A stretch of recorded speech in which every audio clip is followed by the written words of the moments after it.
Fala fiel, uma excelente terça-feira, estamos aqui trazendo mais um vídeo no canal nesta terça, trazendo aí essas últimas informações aí do Corinthians. Estou trazendo um corte da ESPN, onde Lili Nascimento traz essas últimas informações aí do Corinthians, que ainda está de folga, retorna nesta quarta-feira aos seus treinamentos, mas tem aí algumas informações do timão. Se inscreva no canal, deixa seu like, se quiser deixar a opinião de vocês aí nos comentários, e vamos aí com o vídeo. Corinthians, pois é, a gente tá vendo aqui, Lili, o Garro, o Yuri Alberto, o Memphis está com a seleção holandesa e a Lili vai trazer pra gente mais informações então do Corinthians, conseguiu uma vitória muito importante aí no fim de semana, sábado à noite contra o Mirassol, 3-0, hein, Lili? Tem boas notícias por aí ou não, hein? Bruno, beijo, bom dia para você, aos amigos do estúdio, ao fã de esportes. A vitória por 3-0 diante do Mirassol deu uma acalmada, né? Quase 5 meses sem ganhar na Neoquímica Arena. E aí na tabela, tá ali no meio da tabela, então é claro que a torcida tá cobrando, né? O Corinthians essa sequência assim, mas deu uma aliviada antes dessa parada para a data FIFA. O elenco não se reapresenta hoje, tá? Eles voltam amanhã. Então tiveram aí 3 dias de folga, né? Domingo, segunda e terça. Amanhã eles se reapresentam aqui para iniciar o treinamento. O próximo compromisso do Corinthians já é o clássico contra o Santos lá na Vila Belmiro, e aí fica a dúvida se o Garro irá voltar ou não. A expectativa, o Lucas Silvestre, né, o auxiliar e filho do Dorival, falou na coletiva que a expectativa é que ele voltasse durante essa semana a treinar com o grupo, e aí quem sabe ele poderia jogar contra o Santos, então fica essa dúvida. O André Ramalho ainda não tem essa previsão de retorno dele. O Memphis muito provavelmente não deva jogar, porque no domingo, no dia 12, tem um jogo contra a Finlândia. Então, até o retorno dele, ele será avaliado aqui pelo departamento médico, pelos fisioterapeutas, para saber se terá condições ou não. O Memphis que teve um probleminha, né, com o passaporte dele, informou o pessoal lá da seleção holandesa que o passaporte teria sido roubado. Então, por isso, vai demorar para se reapresentar, mas ele é aguardado sim com a seleção. O goleiro Hugo deve ser desfalque contra o Santos aí nesse clássico, isso porque ele estará com a seleção brasileira, deve ser titular nesse segundo jogo da data FIFA, então até retornar não chegaria a tempo. Felipe Longo seria a primeira opção aí para o técnico Dorival Júnior. Então é isso, o elenco se reapresenta amanhã para iniciar o treinamento e saber de fato com quem o Dorival poderá contar nesse retorno já no clássico contra o Santos, Bruno. Valeu, Lili, obrigado aí, sim, clássico importante pro Corinthians e mais ainda pro Santos, então, nessa volta. Vou voltar lá pro CT do Corinthians com o Manu Araújo. Ele já entrou ontem para falar de outro problema que o Corinthians teve, né? A lesão do Vitinho, já que isso tem sido uma constante no Corinthians. Meu amigo, vamos tentar falar da parte boa, como o Corinthians também vai aproveitar para recuperar os jogadores durante essa pausa, como é que tá a programação de folga e de recuperação, principalmente do Garro, que ele anda muito sumido.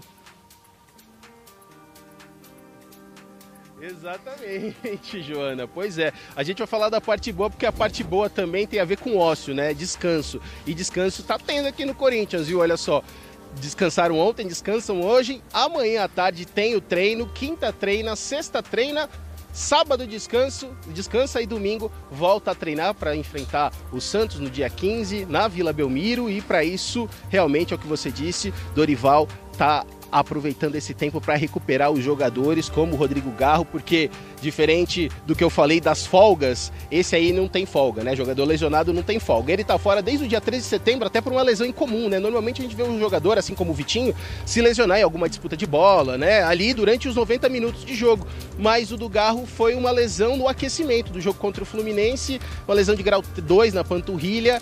Ele agora está fazendo a transição para o campo, a tendência é que ele volte aos poucos com o elenco a treinar nessa semana, até domingo treinar, mas para o torcedor que está animado pensando que o Garro vai voltar contra o Santos, eu acho que é melhor ter calma. Afinal de contas, o Corinthians tem uma programação para o Garro para que ele esteja saudável, principalmente para os jogos importantes do Corinthians na temporada. E quais são os jogos importantes do Corinthians na temporada? Jogos importantes são a Copa do Brasil, portanto, ele vai entrar gradualmente, então nada de pensar em Garro como titular, pelo menos por enquanto, a depender, né? O campo fala, vai dar esse resultado, mas a tendência é que ele fique no banco de reservas, porque no lugar dele tá jogando um cara que tem feito, tem gostado, o Dorival tem gostado, tem dito que está satisfeito com o meio de campo com Breno Bidon. Breno Bidon, que já jogou em todas as posições do meio de campo do Corinthians, agora foi descoberto em mais essa. Ele foi muito importante na vitória contra o Mirassol, inclusive no segundo gol. Ele que começa a jogada para o gol do Yuri Alberto. Então, ele é coberto de elogios pelo Dorival, pelo Lucas Silvestre. Então, ele deve ser mantido. Agora, a dúvida para o jogo contra o Santos vai ser o Memphis Depay. O Memphis Depay não está numa fase muito boa, perdeu o passaporte, foi roubado, alegou que foi roubado o passaporte, não conseguiu embarcar para a Holanda no domingo e a Holanda joga em Malta, ou seja, uma viagem agora de 15 horas até Malta. Então, Memphis Depay pode não ser usado nesse primeiro jogo das eliminatórias europeias, só jogar domingo contra a Finlândia e aí voltar para o Brasil. E aí sim a gente descobre se Memphis joga ou não, se vai ter condições ou não de jogar. Isso a gente só vai saber na semana que vem. Então eu volto com mais pra frente. E agora eu volto com você. Obrigada, Manu. Pois é, que zica, hein? A gente não tem maiores informações, né, onde esse passaporte foi roubado, o que aconteceu, mas atrasou a viagem. E aí ele tem esses 2 compromissos pela seleção holandesa. Por um lado, o Corinthians deve pensar, vai voltar menos desgastado, né? Para poder tentar jogar o clássico contra o Santos na quarta-feira que vem. Vamos tentar ver um lado bom aí nesse drama do Memphis, que ainda não viajou então, né, amigo? Os viraram constância na vida do Corinthians, mas quero falar do Vitinho, que é um jogador que tinha oportunidades, estava sendo acionado pelo Dorival e estava entrando nas partidas, até para o segundo tempo, quando o time começa a ficar mais desgastado. E agora é mais um jogador fora, mais um problema. Não é um titular absoluto, mas era um jogador que o Dorival vinha contando. E a única contratação que o Corinthians pôde fazer antes do transfer ban. Contratou ele agora, ele chegou agora, estava entrando nos jogos, como você disse, estava demorando para engrenar. Talvez por estar parado um bom tempo, ele acaba sofrendo aí com as cargas de treinamento, com a carga de entrar em campo. Agora tem que ser colocado tudo isso na balança para ver o porquê ele lesionou, se realmente era por causa do gramado, por causa do esforço. Se é o gramado sintético, hein? Porque o gramado é maravilhoso. Então, né? o tapete? O tapete, Então tem que fazer o levantamento para ver o que levou esse menino a essa lesão, né? Porque ele acabou de chegar praticamente, se o trabalho foi acima do normal, ou se ele foi colocado à prova insistentemente. Eu acho que não, porque o Dorival poupou até o menino de 21 anos. Você viu que não teve nenhum choque, aí ele já demonstra, ele vai correndo, para e já vai sentindo a lesão. E dali ele já caiu e já saiu e nem voltou mais. Essa foi a sorte dele. Sente a lesão, ele cai. Porque se insiste, também começa a bater o pé, como fazia os antigos, assim, o Edu fazia isso aí, tomava uma pancada, batia o pé e falava, não, tô bom, melhorei. Ainda bem que ele viu isso aí antes, aí passou por uma cirurgia, mas assim... Uma pena porque foi a única contratação do transfer ban. Essa que é a pena do Corinthians. Lesão é um problema para todo mundo, não é? Realmente esse ano a bruxa tá solta, hein? Já rendeu bastante, né? Fora de campo, o Corinthians aprovou revisão de orçamento. Diga lá, Vessone. Vamos lá, começar pela parte médica. O Vitinho foi operado, passou por uma artroscopia, teve mesmo constatada uma lesão lá no menisco. Por mais que seja uma intervenção cirúrgica, o fato é comemorado, porque ele poderia ter sido LCA, poderia estar fora da temporada. LCA é o ligamento cruzado. Ligamento cruzado, rompimento do ligamento cruzado, e não foi. Então aí teria acabado tudo, mas não. Essa artroscopia ele pode voltar, se fala entre 4 e 6 semanas, ou seja, a temporada pelo menos não acabou pro Vitinho, que estava sendo um jogador importante, entrando, virando quase que um 12º jogador ali, ajudando bastante. Então é uma notícia ruim, mas poderia ter sido muito pior. O Garro, a expectativa da comissão técnica é que comece a fazer a transição a partir de amanhã. O elenco ganhou 3 dias de folga, né? Domingo, segunda e terça, por conta da data FIFA. Volta amanhã à tarde ao CT.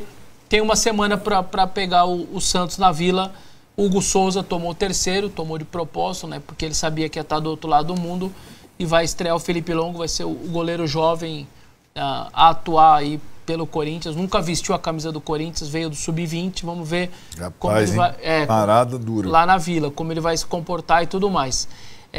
Então o Garro vai começar essa transição. Acho que como o jogo é na outra quarta-feira, talvez ele possa ter alguma chance sim de jogar. O Memphis postou agora há pouco, lá apareceu o fundo, lá apareceu o CT lá onde a Holanda treina, então acabou de chegar para poder fazer a data FIFA com a Holanda. Atrasou a sua chegada por conta, até agora eu não sei se é um roubo ou furto, mas enfim, perdeu o passaporte aqui em São Paulo, e aí tem todo um trâmite para conseguir outro, mas conseguiu chegar, tá lá agora no CT da Holanda, e vamos ver se ele vai jogar essas 2 partidas aí também. Você está achando que ele não... Não é que ele não volta, mas que ele não... que não dá para contar com ele para a Vila Belmiro? O primeiro jogo de retorno. Eu acho... Pelo histórico da última... aquela confusão toda que deu e tal, ele... Ó, a Holanda joga domingo, né? O último. Domingo, né? dia 12. Finlândia. A gente tem falado muito que essa data FIFA não é relevante, mas é para nós, né? Porque os europeus estão pegando fogo ali. Sim, isso. vale muito. Eliminatória. Joga contra Malta dia 9 e Finlândia dia 12. Fala aí, Massa. Domingo, né? Domingo. Tá, uma viagem pegada, né? Vai ter que ir até a Holanda, depois vir pra cá e tal.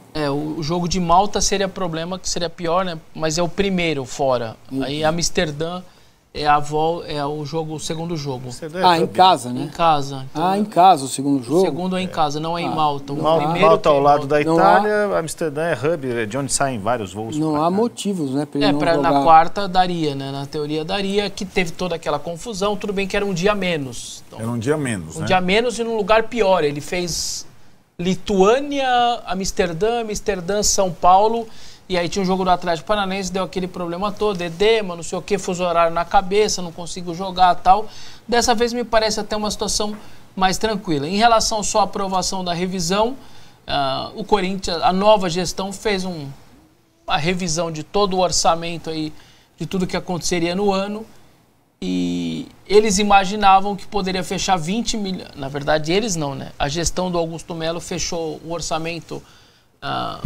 O documento falaria em 20 milhões positivo fechando o ano, e essa atual diretoria, ao refazer toda a documentação, enfim, todas as análises de cálculo, diminuiu um pouco a previsão de televisão, de receita, porque também não chegou na Libertadores como imaginava.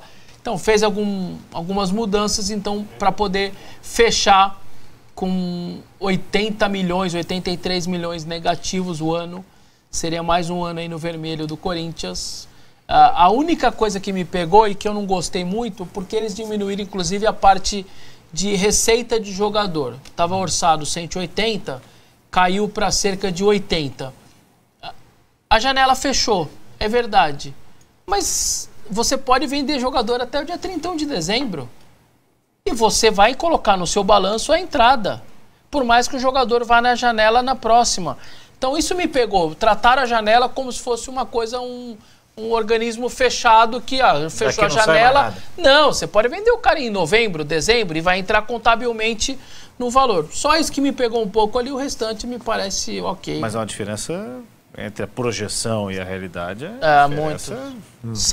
Tá dando 120 milhões, né, entre o que seria 20 positivo para 80 negativo, tal, enfim.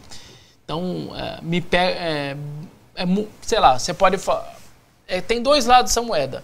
Um lado, aqueles lá eram uns lunáticos, né? Pensando que ia fechar desse jeito, vai fechar do outro. O outro lado quando você fala com alguém da oposição, fala, eles estão puxando tudo para baixo para mostrar que a situação tá pior do que estava. Escolha o seu lado, tem os dois lados aí, situação e oposição se degladiando aí nesse lance da parte financeira do orçamento. Sobre o Memphis, ele vem de uma outra cultura. Eu entendo quando você fala que talvez porque ele criou ali um jeito de se relacionar com a diretoria e com o elenco também, tenho certeza. Ele não está errado em não querer jogar no dia seguinte, né?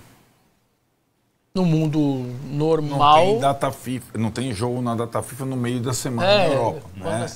É isso. A data FIFA a data FIFA espaçada, né? Uma coisa maquiada. Uma gambiarra, né?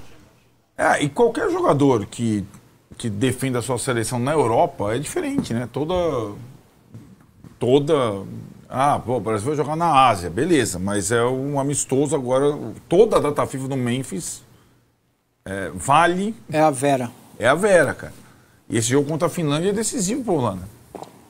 E, sim, né? Aí tá, pega o histórico todo das últimas semanas, das questões do edema, é complicado, das questões contratuais, da dívida e tal, mas quando o clube não consegue tratar isso de forma clara com o torcedor, fica a desconfiança, né? Ah, porque não quer jogar?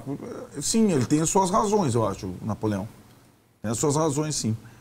Até porque não é um jovem, não é um novato, tem situações... A Holanda está com 10, a Polônia com 10, a Finlândia com 7. Mas um detalhe, né? A Holanda já folgou.